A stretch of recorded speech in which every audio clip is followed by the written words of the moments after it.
네, 안녕하세요. 임경태입니다. 오늘 배워볼 강의는 바로 지난 시간에 리스트까지 우리가 공부를 했고요. 튜플과 그리고 딕셔너리에 대해서 공부를 해볼 예정입니다. 사실 리스트, 튜플, 딕셔너리를 한 주에 완성을 하려고 했는데 실무자 입장에서 개인적으로 리스트랑 딕셔너리는 매우 중요하기 때문에 두 개를 떼어서 강의를 진행하는 게 낫다고 판단을 해서 그렇게 진행합니다. 자, 우선 튜플에 대해서 공부를 할 건데요. 튜플 자체는 일단 읽기 전용의 리스트라고 얘기를 할 수 있습니다. 일단 튜플을 생성하는 방법은 소괄호, 앞에 설명드리겠지만 요거 안에 어떤 숫자든 스트링이든 넣으면 됩니다. 그렇지만 리스트와 가장 큰 차이점이 하나 있는데 바로 값을 읽을 수만 있고 수정할 수 없는 그런 아이입니다. 자, 이게 무엇을 의미할까요? 리스트 같은 경우에는 우리가 리스트 안에 있는 데이터에 접근해서 직접적으로 데이터를 수정을 했죠. 예를 들어서 이라고 있으면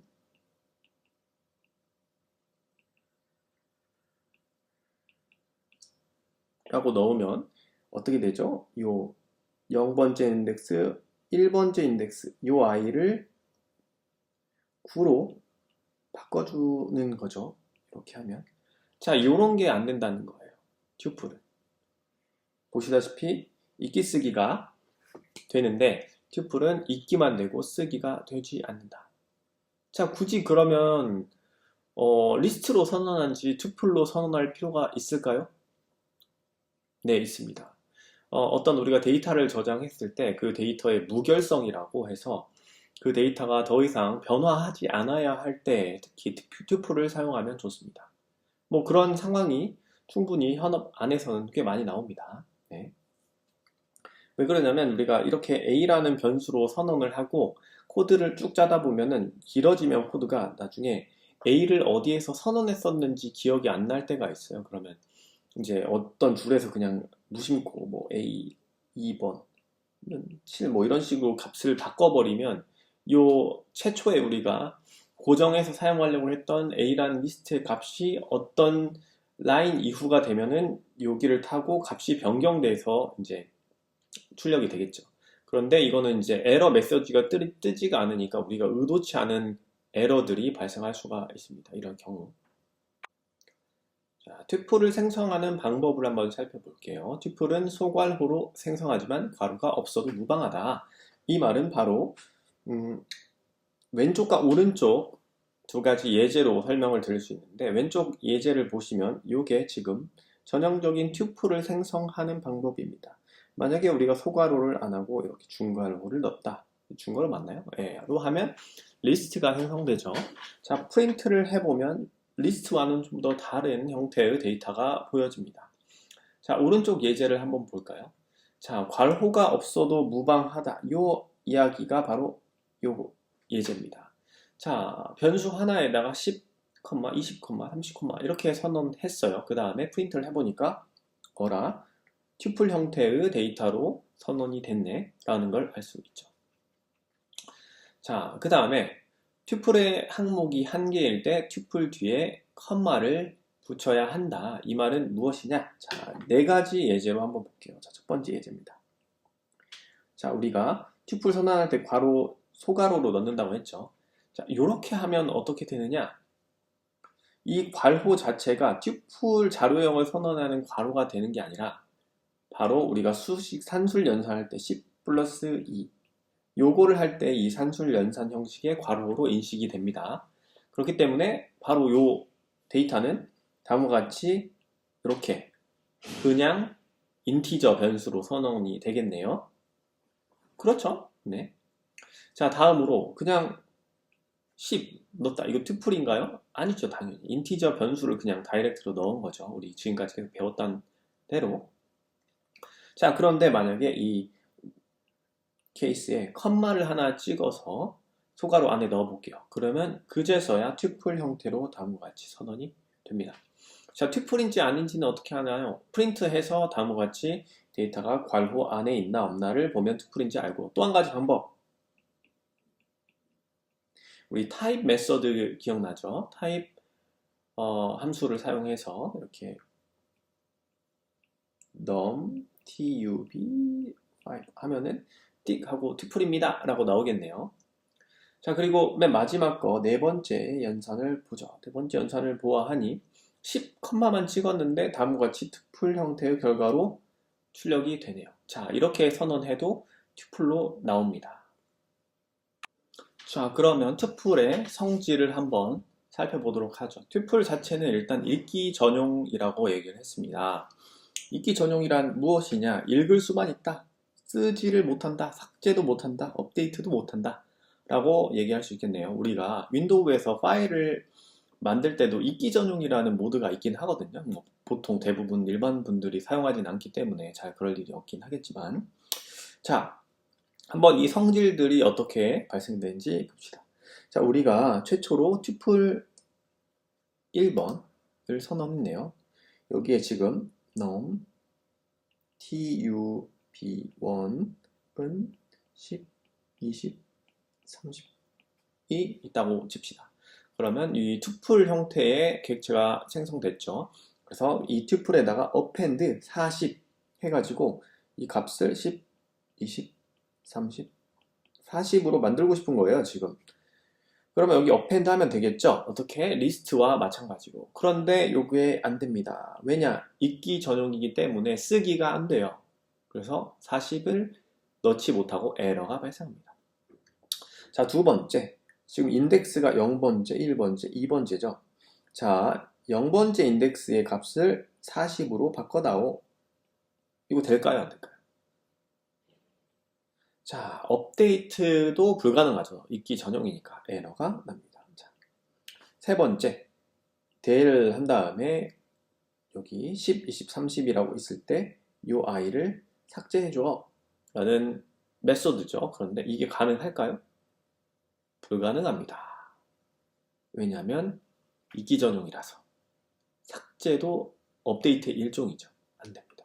자, 그러면 뭘 사용할 수 있나요? 야, 일단 읽기 전용인데 튜플 자체 전체를 삭제를 할 수는 있습니다. 전체, 튜플의 변수 전체를 삭제하려면 다음과 같이 del하고 변수명 쓰면 됩니다. 또 튜플은 리스트에서 사용했던 sort나 reverse와 같은 함수도 사용을 할 수가 없습니다. 참 제약이 생각보다 많죠. 그렇지만 이 제약이 필요할 때가 있기 때문에 튜플이란 자유형이 있는 겁니다. 자, 튜플을 활용하는 방법에 대해 살펴봅시다.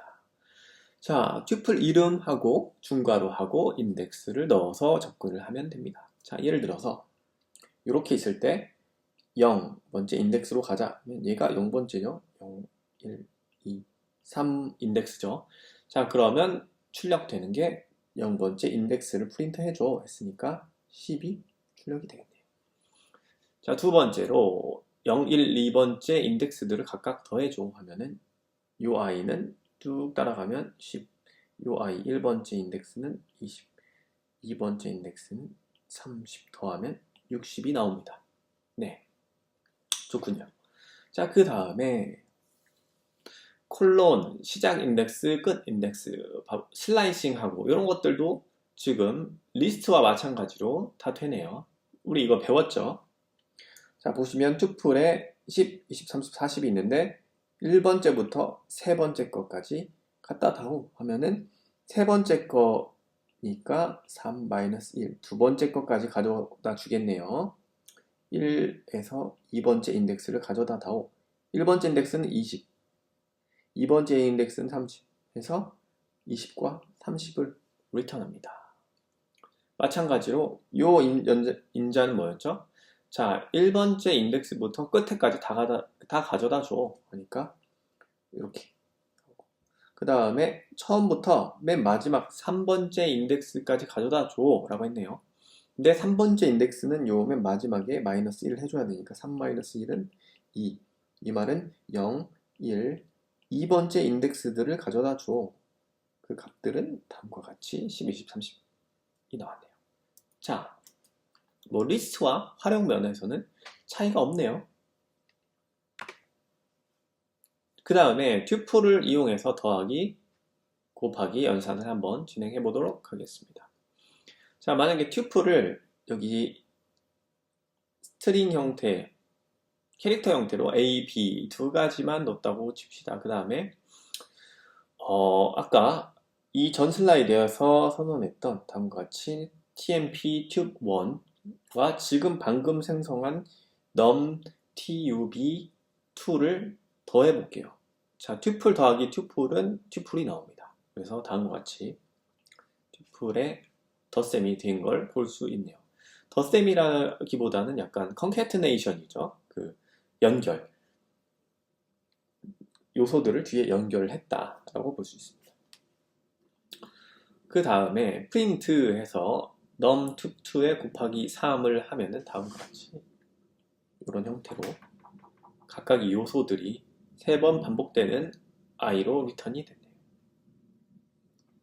자, 그리고 좀 중요한 내용인데 튜플과 리스트의 상호 변환이라는 개념이 있습니다. 튜플이랑 리스트는 보시다시피 굉장히 유사한 자료 구조이기 때문에 서로 변환이 될 수가 있어요. 한마디로 튜플을 리스트로, 리스트를 튜플로 변환을 할 수 있습니다. 어떻게 하느냐? 뭐 다음과 같이 쉽게 변환할 수 있네요. 일단 튜플을 다음과 같이 선언을 합니다. 그 다음에 리스트로 변환하고 싶으면 이 변수를 리스트하고 가로 열고 닫고 해서 그 안에 튜플 변수를 넣으면 지금 myList는 리스트 형태로 바뀌게 됩니다. 이해가 가시죠? 자, 튜플로 이걸 선언하고 리스트 가로 열고 닫고 안에 튜플을 넣으면 리스트가 반환이 된다. 그래서 myList는 현재 리스트다. 그러면 이 현재 myList의 값은 어떻게 되죠? 10, 20, 30 이렇게 되겠네요. 거기서 append 40을 하면은 지금 이제는 리스트니까 append가 되겠죠. append 하면은 10, 20, 30, 40 이렇게 되겠네요. 자, 그 다음에 다시 이 리스트를 튜플로 반환하려면 다음과 같이 튜플 가로 열고 닫고 하고 안에 리스트를 인자로 넣어주면 됩니다. 다시 myTuple에 넣었네요. 그리고 출력을 해보니까 다음과 같이 리스트가 아닌 튜플로 변환된 결과를 볼 수가 있습니다. 자, 튜플은 실질적으로 제약이 많기 때문에 리스트만큼 사용하지 않아요. 그렇기 때문에 뭐 요 정도만 아셔도 충분히 뭐 가능합니다. 자, 영상을 멈추시고 다음 문제를 한번 풀어보시면 좋을 것 같습니다. 자, 다 풀었다고 생각하고 정답을 한번 볼게요. 자, 읽기 쓰기가 되는 것은 되지만 리스트는 튜플은 소괄호를 사용한다. 두 번째, 지금 튜플의 append가 안 되죠. 안 되고, 그리고 업데이트도 안 되고, 딜리트도 안 되고, 다음과 같이 전체 딜리트만 된다. 이해 가시죠? 자, 그 다음에 실질적으로 이번 주 강의에 가장 꽃이 되는 딕셔너리 부분을 알아보도록 하죠. 딕셔너리는 리스트와 마찬가지로 파이썬 자료 구조 중에 가장 많이 사용되는 것 중에 하나입니다. 딕셔너리는 뭐 솔직히 얘기하면 리스트가 더 중요하긴 한데 딕셔너리 자료 구조를 알면 리스트에서 하지 못하는 굉장히 어려운 아이들을 쉽게 처리를 할 수 있어요. 그렇기 때문에 집중해서 보시기를 부탁드립니다.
자, 그러면 딕셔너리는 어떻게 생성하느냐? 딕셔너리의 개념 바로 전장에 생각한 거 다시 한번 복습해보죠. 데이터는 중괄호 안에 들어가야 되고 키와 밸류쌍으로 이루어진 데이터들이 들어가면 된다. 그거를 다음 예제로 한번 볼게요. 만약에 키가 1, 2, 3이 있고 밸류가 각각 대응되는 밸류가 A, B, C인 딕셔너리를 선언하고자 한다. 그러면 그 딕셔너리를 저장할 변수명을 선언하고 어떻게 하죠? 이렇게 중괄호 안에 선언을 해줍니다. 어떤 걸? 키와 밸류쌍을. 1일 때 이것과 대응되는 값은 A이다 를 이렇게 표현한 겁니다. 그리고 컴마 2일 때 B랑 대응된다. 3일 때 C랑 대응된다. 이렇게 선언을 했네요. 자, 이거를 실제 사전이라고 생각해 볼게요. 터틀하고 터틀은 한국어로 거북이죠. 그런데 따옴표를 넣어줘야겠네요. 스트링 형태니까. 만약에 이 터틀도 영어 단어니까 다음과 같이 스트링 형태로 선언을 해줘야겠죠.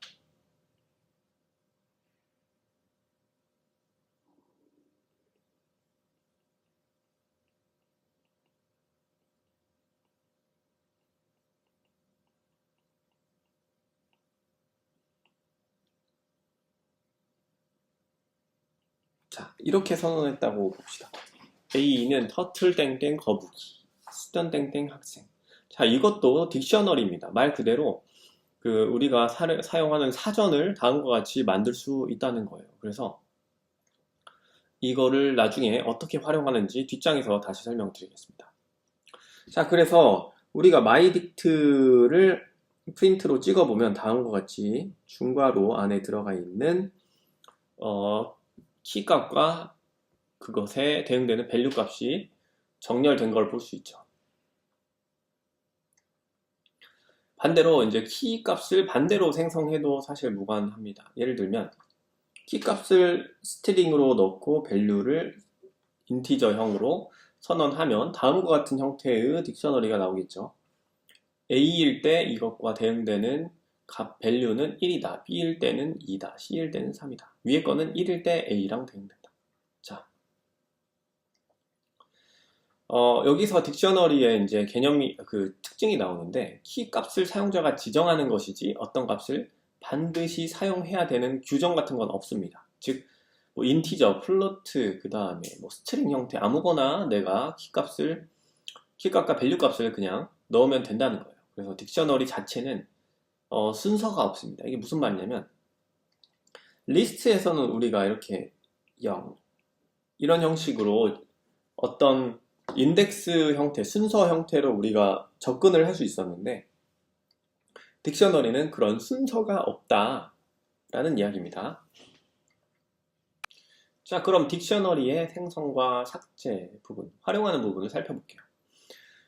다음과 같이 딕셔너리는 여러 개의 정보를 하나의 변수로 사용할 때 유용하게 사용이 된다.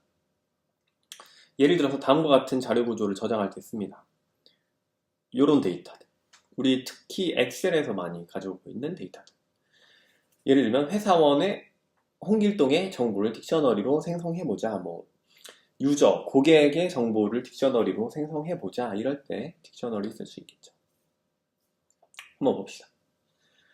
예를 들어서 EMP 딕셔너리, Employee 딕셔너리 해서 4번 천, 이름 홍길동, 부서 K파 이렇게 딕셔너리 형태로 데이터를 저장할 수 있겠죠. 그러면 다음과 같은 형태로 딕셔너리가 생성이 될 겁니다. 자, 이렇게 생성된 딕셔너리에 새로운 정보를 또 추가할 수가 있어요. 굉장히 쉽게 추가할 수 있습니다. 정보를 추가할 때는 키값과 밸류 값을 쌍으로 추가하면 된다. 어떻게 하느냐?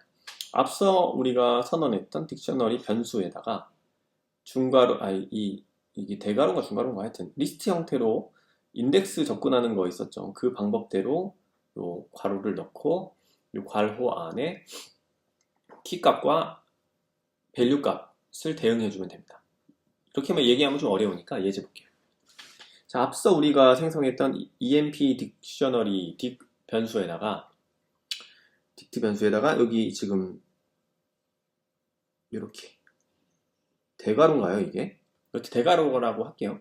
대괄호 안에다가 스트링 형태로 연락처를 넣었고 그 대응되는 밸류 값은 다음과 같은 전화번호다 라고 하고 그 다음에 엠플로 딕트를 프린트하면 다음과 같이 맨 마지막에 연락처는 요거야 라고 추가된 걸 볼 수 있습니다. 만약에 정보를 추가할 때 이미 그 딕셔너리 안에 키값이 존재가 하는 거였다 라고 치면, 예를 들어서 여기에 이미 우리가 부서라는 항목이 있죠. 근데 만약에 부서를 똑같이 새로 추가하겠다 라고 선언해버리고 값을 넣어버리면 기존에 있던 이 부서에 대응됐던 K팝이 업데이트가 되는 겁니다. 이렇게 할 경우 보시면 부서가 한빛 아카데미로 업데이트 된 걸 보실 수 있죠.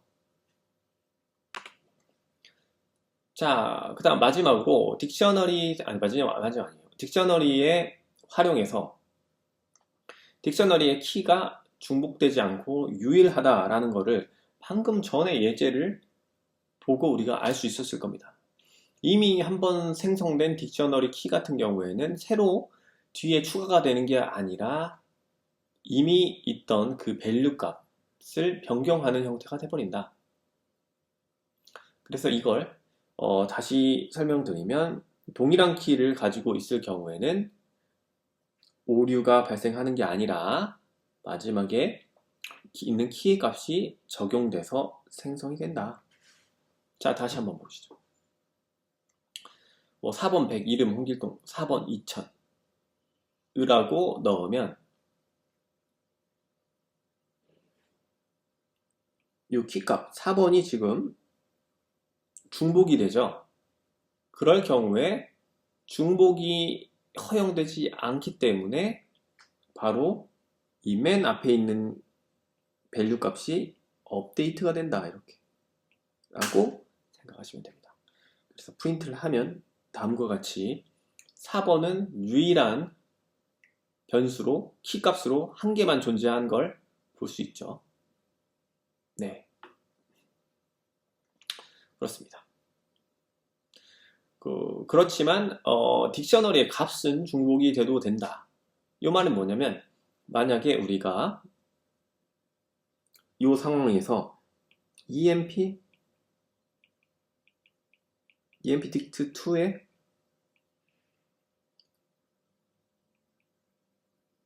예를 들어 영어로 name을 넣고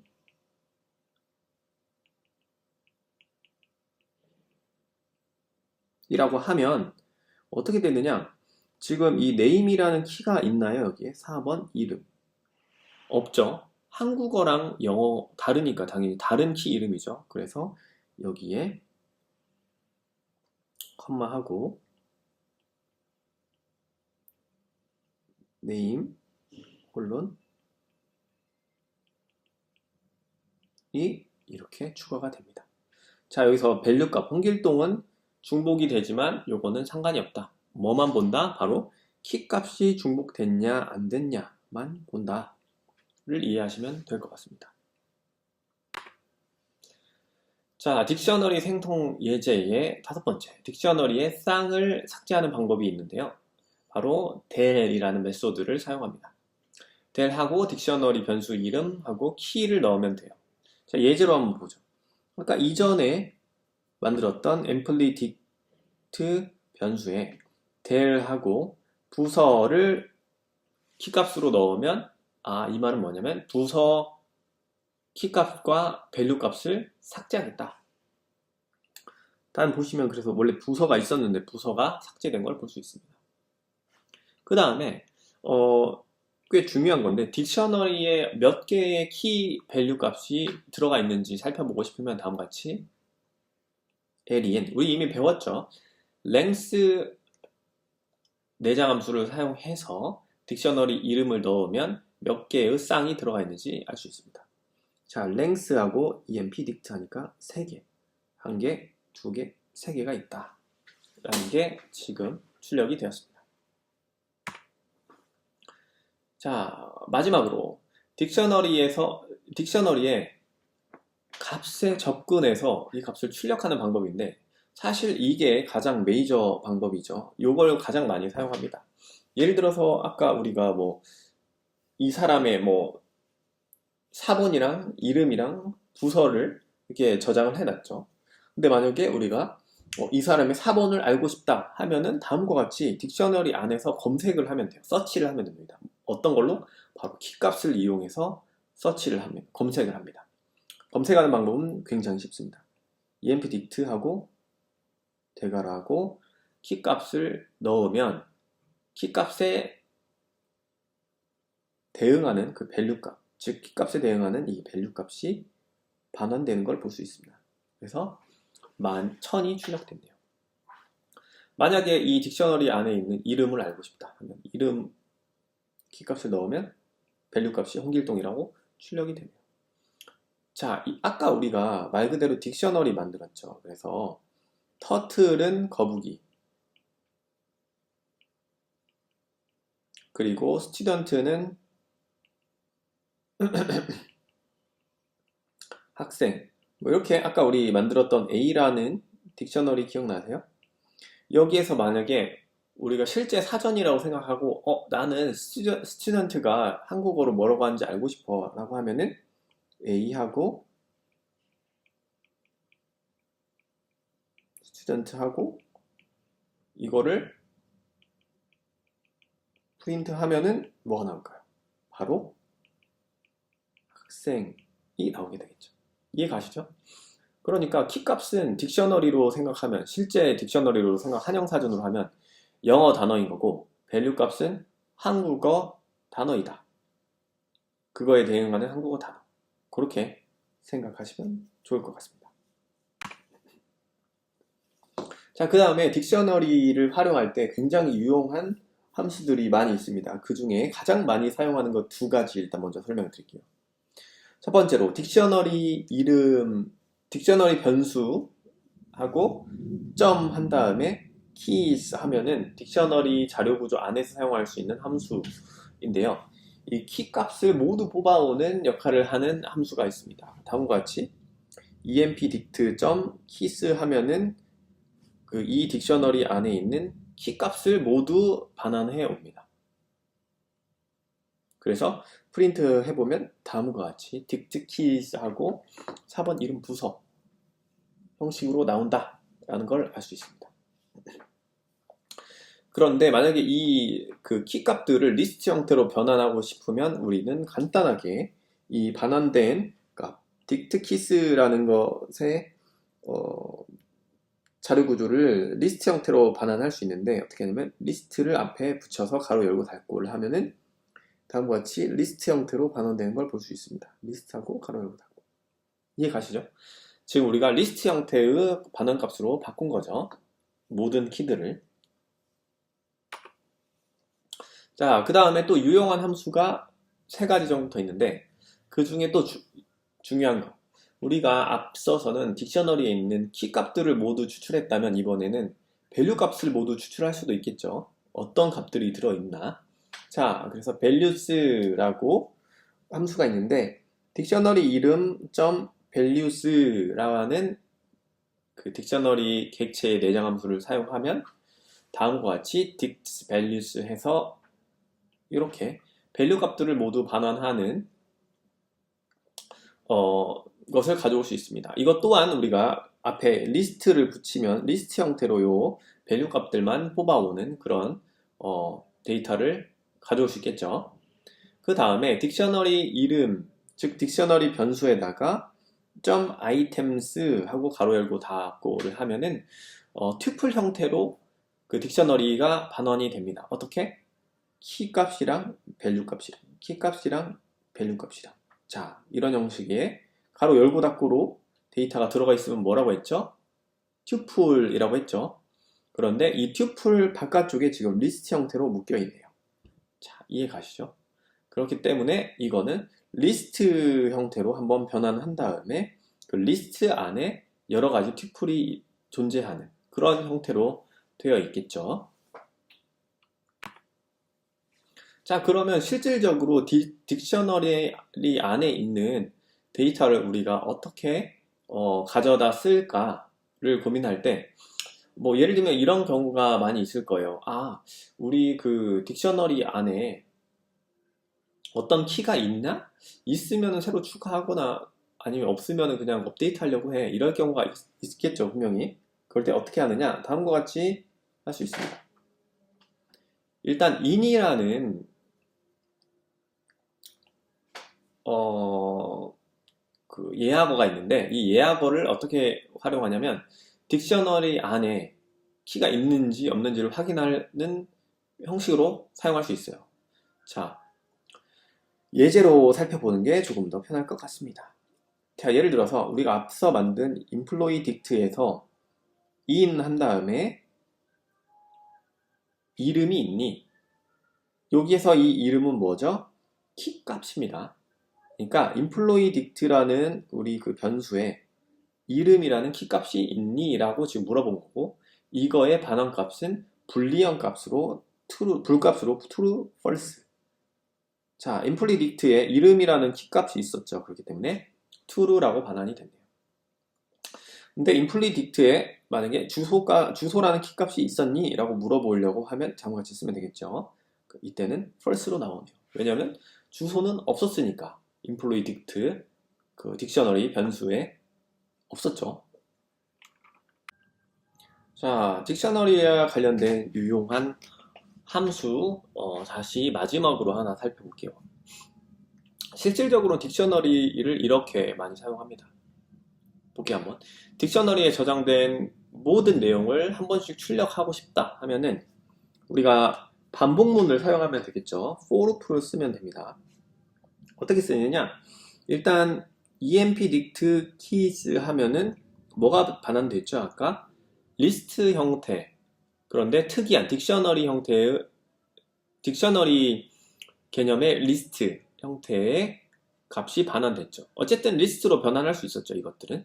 그렇기 때문에 리스트랑 똑같이 생각해서 그냥 그 리스트에 in을 넣고 그 다음에 for loop를 돌리면 어떻게 되느냐? 이 딕셔너리의 키들을 다 가져옵니다. 예를 들면 아까 우리 이름, 나이, 부서 아까 employee dict에 요 키 값들이 있었죠. 요것들이 리스트로 반환된다고 생각하시면 돼요. employee dict keys 하면은 그러면 여기에 in 하면 요거의 리스트에 있는 아이들을 하나씩 꺼내 올 건데 어디에 저장한다? 키라는 변수에 저장할 거야 라는 얘기죠. 그래서 첫 번째는 키에 이름이 들어가고 두 번째는 키에 나이가 저장되고 세 번째 루프 돌 때는 부서가 키에 저장되겠네요. 그 다음에 프린트에서 그 키값을 출력하고 그 키값과 대응되는 밸류 값을 다음과 같이 employee dict에서 찾아서 가져다 하면 다음과 같이 되겠네요. 키값은 첫 번째는 4번이 있었네요. 4번이니까 4번이 키에 저장되고 그 다음에 그 4번에 4번과 연결된 밸류 값을 출력.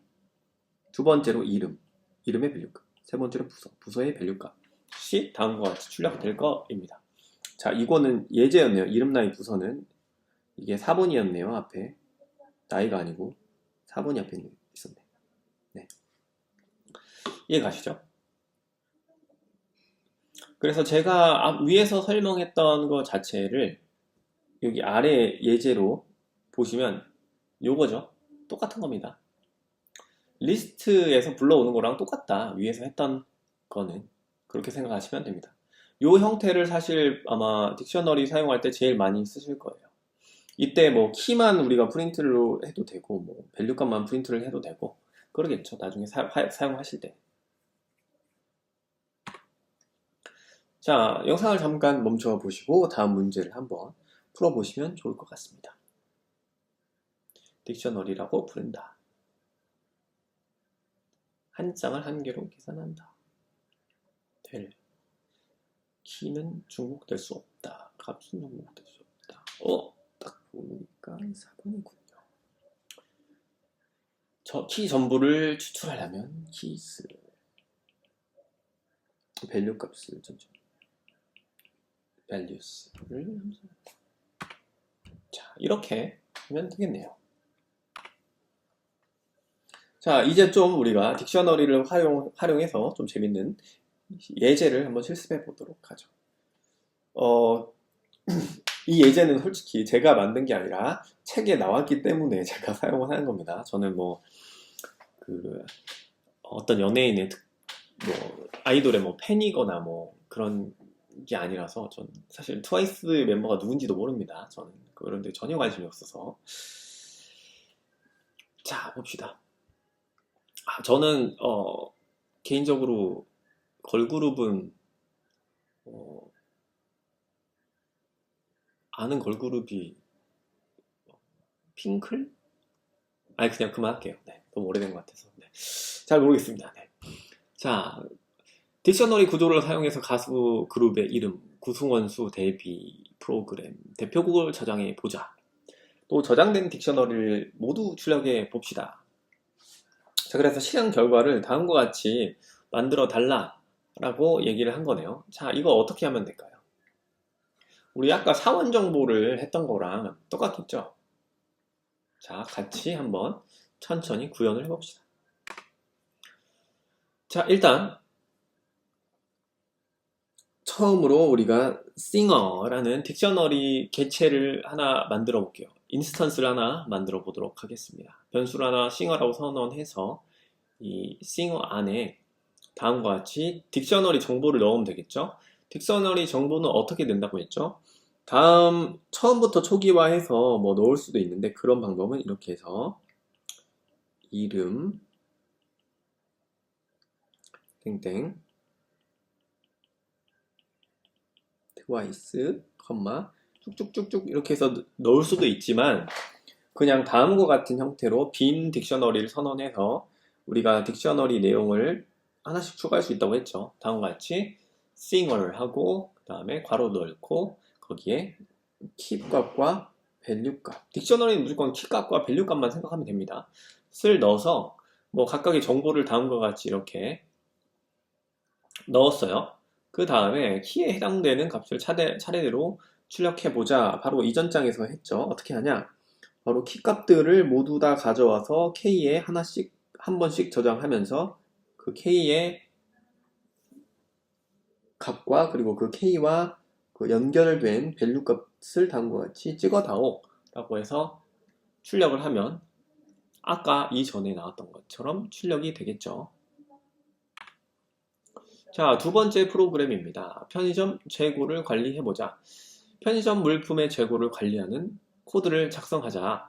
사용자가 편의점 물품과 재고를 입력하면 딕셔너리의 키를 물품으로, 재고량을 값으로 저장시키겠다. 그리고 재고량이 있는 물품을 검색하는 프로그램을 작성하자. 일단 실행 결과를 먼저 살펴봅시다. 입력 물품은 삼각 김밥이다. 재고량은 13개다. 입력 물품은 우유다. 재고는 7개다. 이런 식으로 사용자가 그 편의점에 있는 물품의 재고를 직접 손으로 이렇게 입력해서 딕셔너리에 넣고 있네요. 그 다음에 실제 우리가 만약에 지금 도시락이 몇 개 있지? 라고 알고 싶을 때, 이때는 사용자가 도시락 몇 개야? 라고 물어봐야 되겠죠. 그렇기 때문에 입력값으로 만약에 도시락을 받으면 출력으로 이 도시락의 개수가 몇 개 남았나를 출력해주면 되겠네요. 자, 이 예제를 왜 쓸데없이 하느냐라고 생각하지 마시고 다음과 같은 문제를 풀 때 딕셔너리를 사용한다라고 생각하시면 좋을 것 같습니다. 자, 그래서 우리가 편의점 재고를 관리하는 프로그램을 한번 만들어 봅시다. 간단합니다. 자, 일단 딕셔너리 스토어라는 변수를 선언을 했네요. 그 다음에 우리가 사용자로부터 물건을 몇 개 입력받을지 모르죠. 그렇기 때문에 무한 루프를 일단 돕니다. while true로 무한 루프를 계속 돌면서 사용자의 입력을 계속 받는 거죠. 물품이 몇 개인지 모르니까. 그렇지만 이때 조건을 줘서 만약에 사용자가 Z를 입력으로 주면은 이때는 더 이상 물건을 입력하지 않겠어 라는 의도로 파악해서 반복문을 빠져나가도록 설정을 해봅시다. 어떻게 하느냐? 자, 우리가 input 함수로 사용자로부터 입력을 받을 수 있죠. 입력 물품을 기입해 주세요 라고 인풋으로 변수를 받고 그 사용자의 입력을 아이템이라는 변수에 저장했네요. 그 다음에 만약에 아이템이 Z면 브레이크, 즉 이 무한 루프를 빠져나온다 라는 얘기가 되겠네요. 언제? 만약에 사용자가 Z를 입력했을 때 Z를 입력하지 않고 만약에 삼각김밥이라고 쳤다라고 하면은 이 if문을 타지 않고 바로 아래로 내려갑니다. 그래서 이번에는 이 삼각김밥이라고 입력했으니까 그 삼각김밥의 재고를 입력을 해주세요 라고 해서 인티저형으로 바꿨네요. 뭐 5개다 라고 입력했으면 카운트에 5가 저장이 될 겁니다. 그러면 이제 store 우리가 생성했던 위에 제일 처음 생성했던 딕셔너리에 삼각김밥과 그 삼각김밥의 개수를 딕셔너리에 추가를 해주는 겁니다. 자, 이렇게 무한루프를 계속 돌아서 Z가 입력되기 전까지 우리가 그 물품이랑 물품의 개수를 입력받은 코드를 짰네요. 자, 두 번째로 재고 관리를 하려면 물품이 현재 몇 개 있는지 검색하는 코드도 있어야겠죠. 자, 이걸 한번 살펴봅시다. 물품을 검색하는 작업도 계속 무한 반복을 합니다. 그래서 우선 찾을 물품을 입력을 받아야겠죠. 어떤 물품이 있는지 알려주세요 해서 무한 루프를 돌면서 찾을 물품이 어떤 겁니까? 라고 인풋으로 다시 받아서 아이템으로 넣네요. 만약에 아이템을 아무것도 입력하지 않았으면 더 이상 검색을 하지 않을 거다 라고 가정하고 무한 루프를 빠져나가는 코드로 설정을 했습니다. 그 다음에 딕셔너리에 찾는 물품이 만약에 있으면 재고를 출력해야겠죠.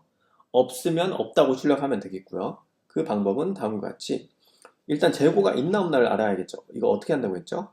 그 딕셔너리 안에 이 아이템이 있니? 이게 true, false로 나온댔죠. 요 값이. 그래서 if문으로 사용할 수 있는 겁니다. 만약에 이게 있다 하면 true로 되니까 여기가 출력되겠네요. 만약에 물품이 있으면 스토어 딕셔너리에서 그 아이템의 밸류 값을 찾아줘 해서 밸류 값이 이렇게 몇 개 숫자로 나오니까 남았어요 라고 출력이 될 겁니다. 만약에 이게 true가 아니고 false 만약에 키 값이 없다면 else를 타겠죠. 그래서 그 물품은 없어요 라고 출력이 나올 것 같습니다. 간단하게 편의점 재고를 관리하는 프로그램을 짰네요. 자, 그 다음에 우리가 계속해서 업데이트하고 있는 그 거북이 놀이가 있었죠. 그 거북이 놀이를 한번 오늘도 살펴봅시다. 자, 거북이 100마리를 만들어서 화면의 중앙에서 거북이가 다양한 방향으로 선을 그리면서 나가는 거북이쇼 프로그램을 작성하자. 이걸 왜 하냐? 그건 당연히 우리가 파이썬이랑 익숙해지기 위해서 하는 겁니다. 이걸 괜히 하는 게 아니에요. 자, 우선 거북이 한 마리를 다음과 같은 정보의 튜플로 가자. 어떻게 하느냐? 거북이 그리고 x 위치, y 위치 선의 색상을 입력한 다음에 거북이는 거북이 모양의 종류 중 하나로 설정합니다. 예를 들어서 거북이가 모양이 원일 수도 있고 삼각형일 수도 있다 라고 가정을 해볼게요. x랑 y 위치는 당연히 우리 여기 보이는 이 화면의 박스 안에서의 x축, y축의 위치겠죠. 그리고 선색 같은 경우에 이 화면에서 보시다시피 빨간색, 파란색, 노란색 여러 가지 있죠. 그리고 거북이 100개를 만들어야 되니까 100개를 이번에 리스트로 한번 저장해 보겠습니다. 그러면 어떻게 될까요? 자, 거북이 한 마리의 정보는 다음과 같은 튜플로 우리가 만들 수 있고요. 그 다음에 거북이 100개에 대한 정보는 이 하나의 거북이를 저장했던 정보가 100개 있어야겠죠. 그 100개를 리스트로 저장하니까 다음과 같이 리스트 안에 첫 번째 거북이의 정보, 두 번째 거북이의 정보 이렇게 넣으면 되는데 첫 번째 거북이의 정보는 가로 열고 닫고로 되어 있으니까 뭐죠? 튜플. 두 번째도 튜플. 그래서 쭉쭉쭉 100번째 거북이까지 다 튜플로 데이터를 저장하자. 거북이를 모두 생성한 후에는 리스트에 있는 거북이 100마리가 차례대로 선을 긋게 만들어보자. 이거 딱 봐도 쉽지 않겠네요. 자, 코드를 한번 간략히 보시죠. 자, 우리가 기존에 해왔던 것처럼 임포트 터틀을 넣고 그 다음에 랜덤을 임포트를 해줍니다. 그 다음에 터틀 리스트. 왜 그러냐면 우리가 터틀 100개를 저장한다고 했죠. 그렇기 때문에 터틀 리스트로 그 100개를 저장할 저장소를 터틀 리스트로 만듭니다.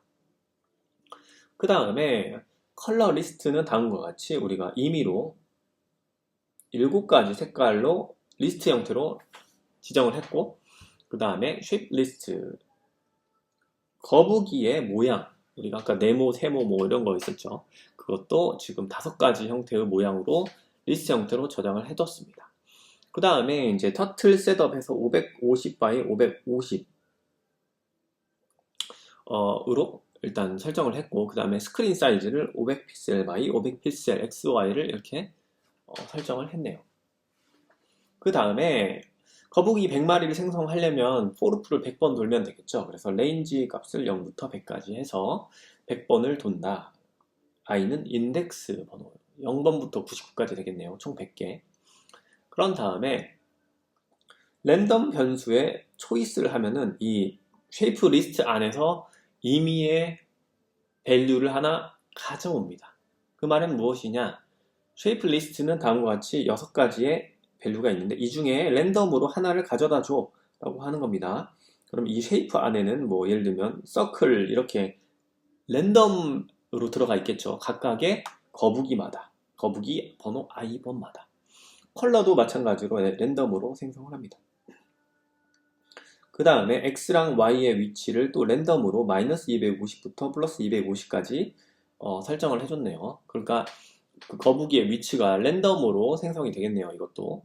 그 다음에 myTurtle 해서 터틀을 위에 이 랜덤 값들을 이용해서, 특히 쉐이프 랜덤 값을 이용해서 생성을 해줍니다. 그 다음에 이 myTurtle을 우리가 튜플 형태로 다음과 같이 거북이의 전체 정보를 만들었네요. 그 다음에 어떻게 했냐? 튜플 리스트에다가 어펜드 해가지고 우리가 총 100개의 거북이를 생성해야 하기 때문에 각각의 랜덤으로 생성한 거북이들을 그때그때 어펜드 해다오 하면은 총 100개의 터틀이 여기 터틀 리스트에 들어가겠네요. 그런데 각각의 터틀들은 색깔이랑, 예를 들면 그린 스퀘어, 색깔이랑 위치가 지금 위치와 그리고 모양이 랜덤으로 선택했기 때문에 각각 다른 형태의 거북이들이 지금 터틀 리스트에 저장이 될 겁니다. 몇 개? 총 100개. 그 다음에 100개의 리스트를 이용해서 거북이들을 한번 그려보겠습니다.